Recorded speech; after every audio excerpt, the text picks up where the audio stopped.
שלום, את גם מחכה לטיסה? כן, יש לי עצירה כאן ל3 שעות. וואו, זה הרבה זמן. לאן את טסה? אני טסה לירושלים לבקר משפחה. ואתה? אני בדרך לתל אביב לפגוש חברים.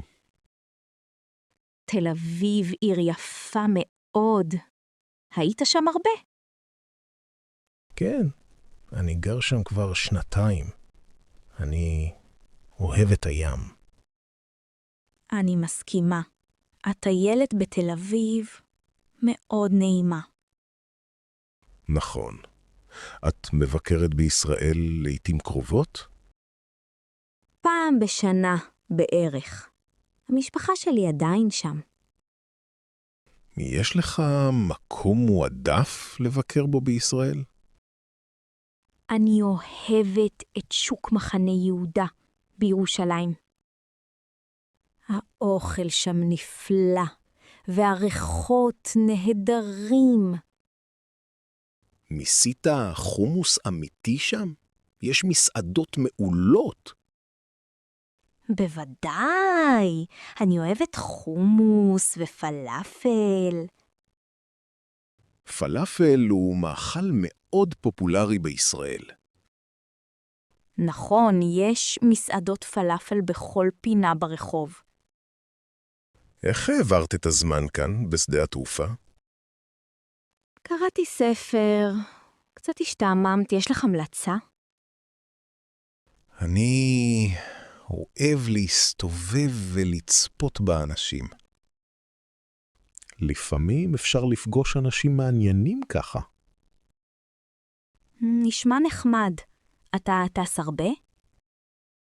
כן, העבודה שלי דורשת נסיעות רבות. באיזו עבודה אתה עוסק? אני מתכנת, עובד בחברת הייטק ישראלית. נשמע מרתק. אני מורה לעברית.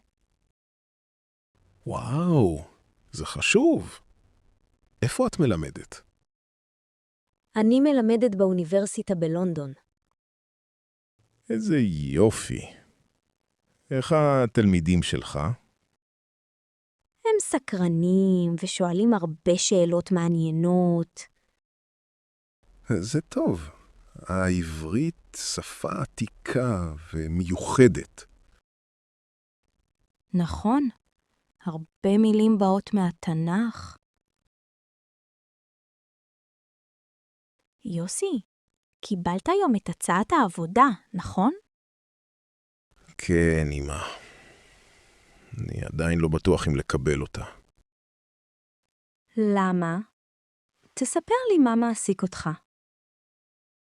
זו עבודה כמנהל חנות נעליים ברמת גן. זה נשמע מעניין, וגם קרוב לתחנת הרכבת. נכון, אבל אני דואג שהשעות יהיו ארוכות. כמה שעות ביום תעבוד שם? אמרו 8 עד 6 בערב, 5 ימים בשבוע. זה לא קל, אבל גם לא הכי קשה. אני אוהב חנויות נעליים, והצוות נשמע נחמד. אז מה הבעיה? השכר לא טוב? השכר בסדר, ואפילו מקבלים בונוסים. בישראל, בונוס חודשי זה דבר לא מובן מאליו. נכון. גם נותנים הנחה על נעליים למשפחה. מעולה. הלוואי שיוסי שלי יקנה נעליים יפות. אמא, את מצחיקה, אבל כן, זו הזדמנות טובה. ספר לי, מה הכי מדאיג אותך? אני פוחד שלא יהיה לי זמן ללמוד באולפן. אפשר אולי לשלב בערבים, כמו שעשה הדוד שלך. חשבתי על זה. אולי כן נצליח לשלב. בעבודה הזאת לומדים הרבה על אנשים. תוכל להשתפר בעברית כשאתה מוכר בחנות. נכון, זה באמת חשוב לי. יודע מה? גם חג הפסח מתקרב. תהיה הרבה עבודה. אני מקווה שלא אעבוד בליל הסדר. תשאל אותם מראש. אולי אפשר לבקש חופשה. צודקת. אברר את זה מחר. לפעמים הפחד מונע ממך את הדבר הכי טוב. אל תשכח שזה רק הצעד הראשון. תמיד יש מקום לשיפור. את תמיד מעודדת אותי, אמא. תודה. אני כאן בשבילך, יוסי. אל תשכח. טוב, אמא. אדבר עם המנהלת מחר ואחליט. מעולה. אני גאה בך. שלום דן, ערב טוב. אני עדיין מתרגשת מהלילה. היי מירה. איך היה לישון בפעם הראשונה במקלט הרים? זה היה שונה מכל מה שציפיתי. היה שקט מאוד. רק הקול של הרוח בחלון, ושלג על הגג. מדהים! לא פחדת קצת מהחושך שם? קצת, אבל המדורה עזרה לי להירגע. המדורה תמיד נותנת תחושת בית בערים. כן, וגם הכריות היו נוחות יחסית למה שחשבתי. רק שלא הבאתי מספיק גרביים חמים. חייבים הרבה שכבות למקלט, הלילות קרים. למדתי את זה על בשרי. פעם הבאה אביא יותר. פגשת אנשים מעניינים שם? כן, זוג ממצפה רמון טיילו כבר 20 הרים. הם סיפרו סיפורים על מסלולים בנגב. וואו, ישראל מלאה בערים יפים ומסלולים. ידעתי שהערים כאן שונים מאוד מהנגב. השקט כאן עמוק, והאוויר צלול כל כך. האם ישנת טוב? חלק מהאנשים מתקשים לישון. בהתחלה היה קשה, אבל התרגלתי לרעש הרוח. ב3 בלילה התעוררתי לשתות תה עם השומר. תה בלילה זו מסורת בהרבה מקלטים. לא ידעתי. למדתי ממנו גם להכין תה מרווה. זה מחמם וגם טעים בלילה הקר. נשמע כמו חוויה מיוחדת מאוד. היית רוצה לעשות את זה שוב? בהחלט, אני רוצה לנסות לישון כאן בחורף. אומרים שהשלג עוטף את המקלט כמו סמיכה. כן, הכל לבן ושקט. הרגשה של עולם אחר. וגם אפשר לראות לפעמים עקיבות של חיות בבוקר. פגשת איזו חיה בלילה? שמעתי שועל, אבל לא ראיתי אותו. היה קסום. פעם באביב ראיתי צבי בפתח המקלט. אני מקווה שגם אני אראה צבי פעם. הלילה הזה יישאר איתי הרבה זמן בלב. שלום דני, חשבת פעם על גידול ירקות בבית? היי רבקה. כן, אבל זה נשמע קצת מסובך. אני דווקא חושבת שזה קל ופשוט להתחיל. מה צריך בעצם כדי להתחיל גינה קטנה? אדמה טובה, כמה שתילים ומעט זמן פנוי. גם הרבה שמש, זה מאוד חשוב לצמחים. השמש יש לנו מספיק פה בגינה שלנו. איזה ירקות הכי קל לגדל בהתחלה? עגבניות, מלפפונים ועלים ירוקים.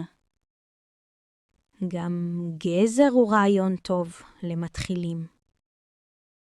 אני זוכר שסבתא שלי גידלה עגבניות בבית. באמת? זה זיכרון יפה. ירקות מהגינה טעימים יותר. זה גם חוסך כסף, נכון? ברור, קוטפים טרי ישר למטבח. אתה יודע שזו גם דרך מצוינת להירגע? כן, אומרים שלגינון יש יתרונות בריאותיים. נכון, זה מפחית לחץ ועוזר להרגיש טוב. אני לא יודע אם יהיה לי זמן. אפשר להתחיל בקטן ולהשקיע 10 דקות ביום. נשמע אפשרי. צריך הרבה מים? בירושלים, לדוגמה, משקים בערב, בגלל החום. חשוב שהאדמה תהיה לחה, לא רטובה מדי. ומה עושים אם יש חרקים בגינה? אפשר להשתמש בטננה, להרחיק נמלים. לא ידעתי. איזה טיפ חכם. עוד יתרון, ירקות מהגינה הם ללא ריסוסים. נשמע שזה גם בריא לילדים, לא? כן, ילדים לומדים לאכול בריא ולגעת באדמה. חשבתי לשתול בזיליקום. זה מתאים? בהחלט. הוא גם מרחיק יתושים. אז אולי בשבוע הבא אתחיל לשתול משהו. מצוין. אוכל לעזור לך, אם תרצה. תודה רבה, רבקה. נתראה בגינה. נועה, את מתרגשת לטיול הראשון שלנו בקרוון? כן, אבא. מאוד. אף פעם לא נסעתי בקרוון לפני כן. גם לי זה חדש. הכל נראה כל כך ביתי ונעים. המיטה נוחה. ראית את המטבח הקטן הזה? כן, שמתי לב. יש גם מקרר קטן ותנור חשמלי. אפשר לבשל פה פסטה כמו בבית. רעיון טוב. תבחרי פסטה לארוחת הערב. אני אוהבת פנה. נוסעים היום ליד הכנרת, נכון? נכון. נעצור בחניון קרוב למים. אפשר ללכת לשחות אחר כך? בטח. אל תשכחי בגד ים ומגבת. ארזתי אותם. יש עוד משהו שצריך לזכור? כן, צריך לבדוק מים וחשמל בקרוון. איזה כיף לנסוע ולישון באותו המקום. זה היתרון הכי גדול בקרוון. האם הרבה ישראלים עושים טיולים כאלה? כן, בישראל זה נפוץ במיוחד בחגים. אני רואה שיש מדף עם ספרים. אפשר לקרוא בדרך? ברור, הבאתי גם כמה משחקי קופסה. אני רוצה לשחק טאקי כשנעצור. רעיון מצוין.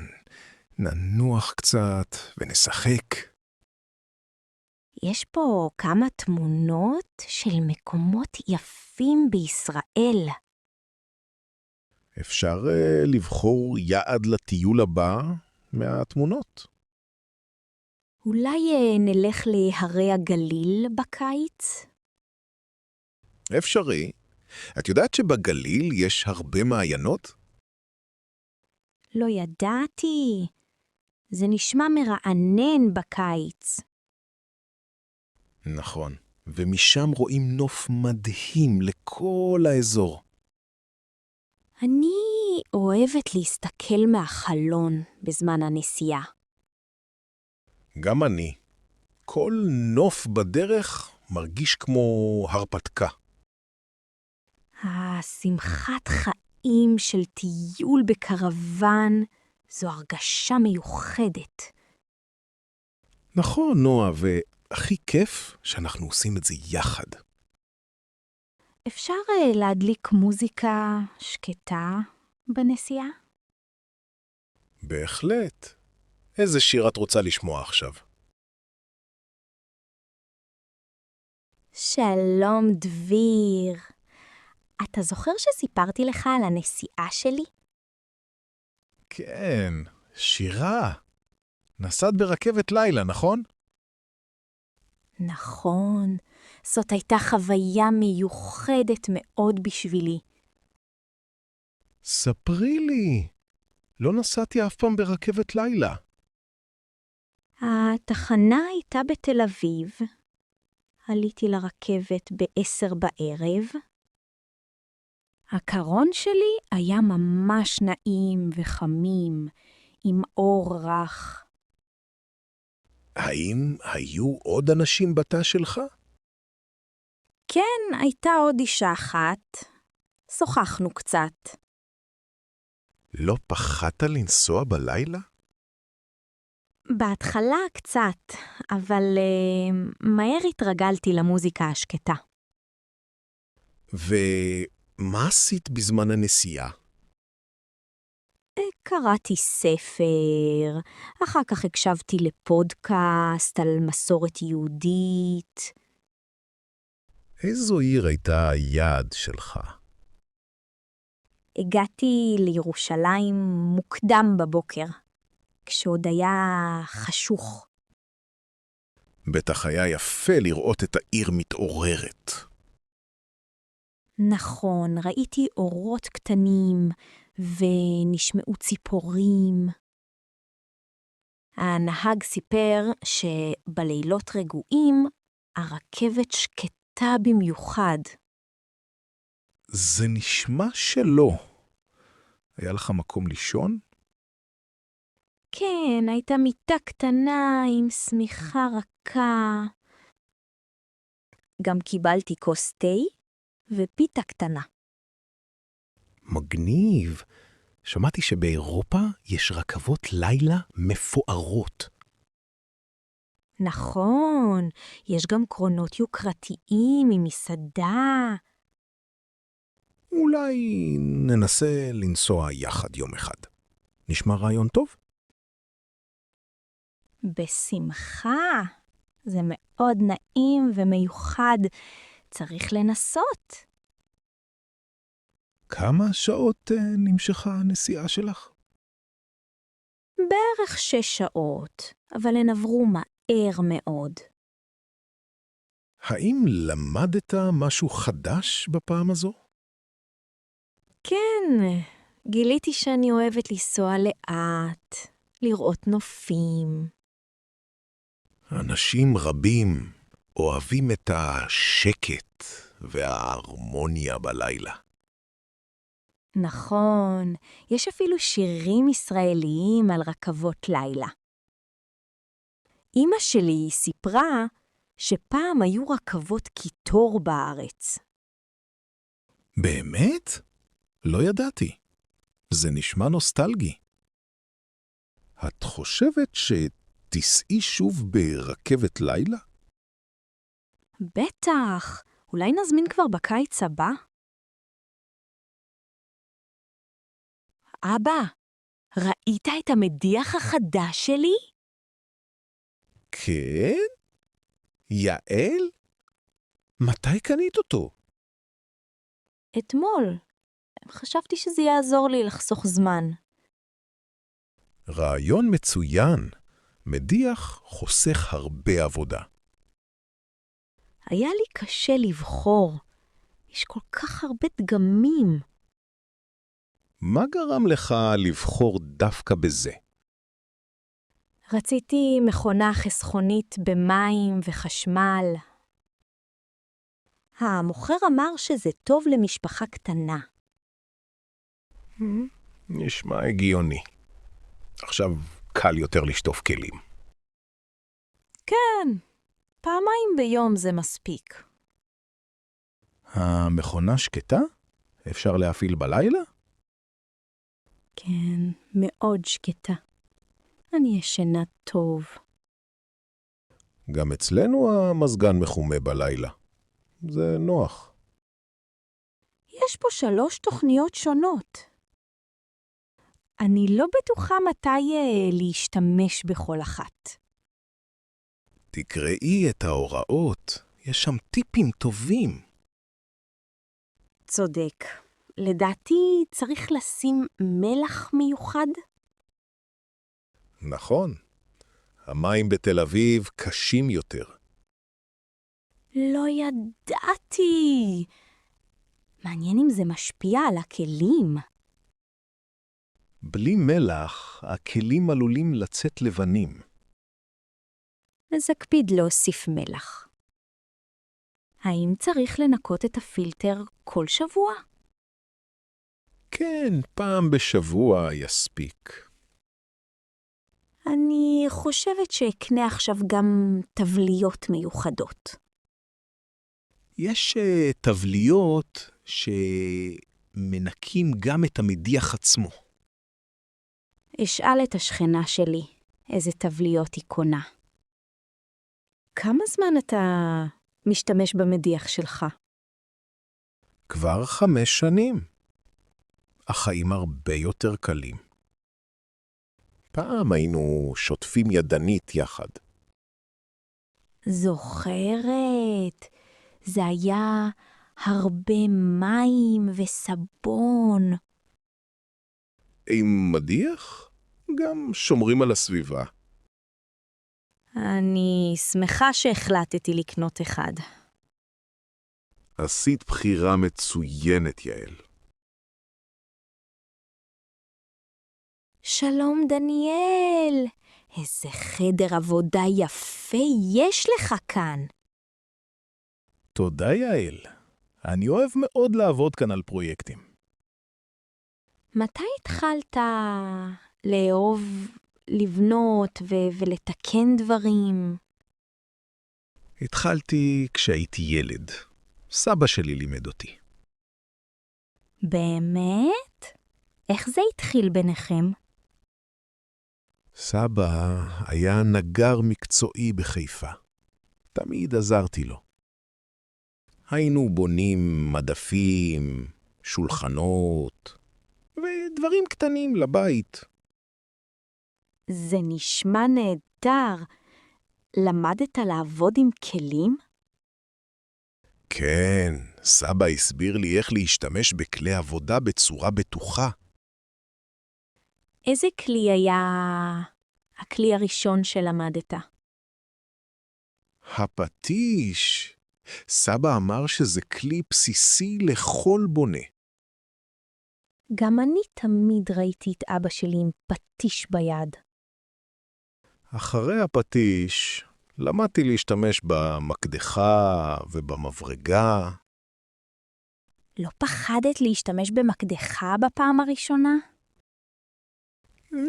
קצת פחדתי, אבל סבא עמד ליד והסביר בסבלנות. הוא תמיד היה אומר, לאט ובזהירות, כמו בירושלים. למה דווקא ירושלים? כי הכל שם עתיק, אז צריך לעבוד בעדינות. איזה קטע! יש לך עדיין פרויקט ראשון שעשית? כן, בניתי קופסה מעץ לשחקים שלי. היא אצלי עד היום. זה מקסים! תוכל ללמד גם אותי איך לבנות קופסה כזאת? ברור, זה מאוד פשוט אם עובדים יחד. אני אשמח לנסות. אולי נתחיל בסוף השבוע? בשמחה. תביאי כפפות ואסביר הכל שלב אחרי שלב. לבישת כפפות מגינה זה גם נותנת הרגשה מקצועית. יפה. שמעת על תחרות הבנייה שנערכת כל שנה בתל אביב? כן, ילדים מציגים עבודות שהם יצרו בעצמם. זה רעיון מקסים. אולי נשתתף שנה הבאה? רעיון מעולה. נבנה משהו אולי, שרפרף או מדף יפה. אני כבר מתלהבת. תמיד רציתי ללמוד לבנות לבד. זו מיומנות נהדרת. זה גם עוזר במצבים יומיומיים. תודה ששיתפת אותי. למדתי ממך היום משהו חדש. אני שמח. אשמח לעזור בכל פרויקט כשתרצי. אתה באמת חבר מיוחד, דניאל. שלום, איך אפשר לעזור לך היום? שלום, יש לי כאבים בגב, אני צריך מזרון חדש. מובן. האם הכאבים בעיקר כשאתה קם בבוקר? כן, במיוחד בבוקר. הגב התחתון כואב מאוד. כמה זמן אתה מרגיש את הכאב?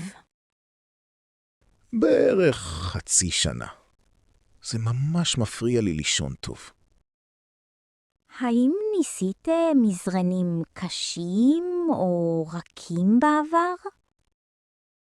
ניסיתי מזרון רך, אבל זה לא עזר.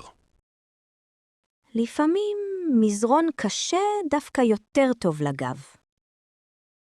אנחנו כאן מציעים מזרנים אורתופדיים מיוחדים. מה זה בעצם מזרון אורתופדי? מזרון אורתופדי תומך בגב ושומר על יציבה נכונה. זה נשמע טוב, אבל זה יקר מאוד? יש לנו מבצעים מיוחדים החודש על מזרנים כאלה. למשל, מזרון של סנסופר מחיפה, עכשיו ב-15% הנחה.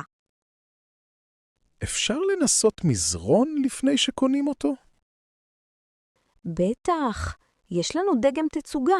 רוצה לשכב עליו לרגע? כן, זה רעיון טוב. איפה זה נמצא? פה, משמאל, ממש ליד הכריות. אני אראה לך. נעים מאוד. קוראים לי יוסי, ואני גר בתל אביב. נעים מאוד, יוסי. אני דנה, ועובדת כאן כבר 3 שנים. את אוהבת לעזור לאנשים למצוא מזרנים? מאוד. זה חשוב לישון טוב ולשמור על הבריאות. ידעת שמזרון טוב מחזיק בערך 8 עד 10 שנים? לא ידעתי. שלי כבר ישן יותר מ10 שנים. אז באמת הגיע הזמן להחליף אותו. אני מקווה שזה יעזור לי בגב. תן לי לבדוק אם יש כרית אורתופדית מתאימה גם כן. תודה? לא חשבתי על כרית מיוחדת.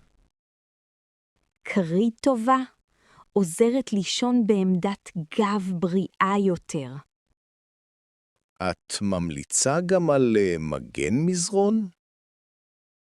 כן, מגן עוזר לשמור על המזרון נקי וחדש. תודה רבה, דנה. עזרת לי מאוד היום. בשמחה, יוסי, תרגיש טוב ובהצלחה עם המזרון החדש. שלום, אני רוצה לשתול עץ פרי בגינה שלי. שלום, איזה יופי. איזה עץ פרי אתה מחפש? אני לא בטוח. אולי עץ תפוח או רימון? עצי תפוח ורימון הם בחירה מצוינת. איזה עץ הכי קל לגדל באזור תל אביב? בתל אביב רימון מתאים בגלל החום. גם לימון וצבר גדלים יפה כאן. אני אוהב רימונים. הם טעימים וגם יפים. נכון, רימון מסמל מזל ושפע בישראל. איזה טיפול העץ הזה צריך? הרימון צריך הרבה שמש והשקיה מתונה. האם צריך לדשן אותו לעתים קרובות? כן, כדאי לדשן פעמיים בשנה. זה חשוב במיוחד באביב ובסתיו. כמה זמן ייקח עד שיצאו פירות? אחרי 2-3 תוכל ליהנות מהרימונים. והאם הוא מושך הרבה חרקים? פחות מעצי הדר, בעיקר דבורים להאבקה. האם צריך לגזום אותו? כן, גיזום קל בסוף החורף יעזור לעץ. איזה גודל רימון כדאי לקנות למתחילים? עץ בגובה 1 הוא טוב להתחיל איתו. האם אפשר לשתול בעציץ או רק בגינה? גם בעציץ גדול זה אפשרי, אבל בגינה עדיף. כמה עולים העצים כאן? עץ רימון קטן עולה כ-200 שקלים. אם תרצה עץ גדול יותר, זה כ-300 שקלים. האם אתם עוזרים בשתילה? כן, יש לנו שירות של שתילה בבית הלקוח. זה נהדר. אשמח להזמין שירות. בשמחה. איך קוראים לך? שמי יוסי. אפשר לשלם כאן? כן, אפשר לשלם בקופה ליד הדלת. תודה רבה על כל העזרה. בשמחה יוסי. בהצלחה עם העץ החדש.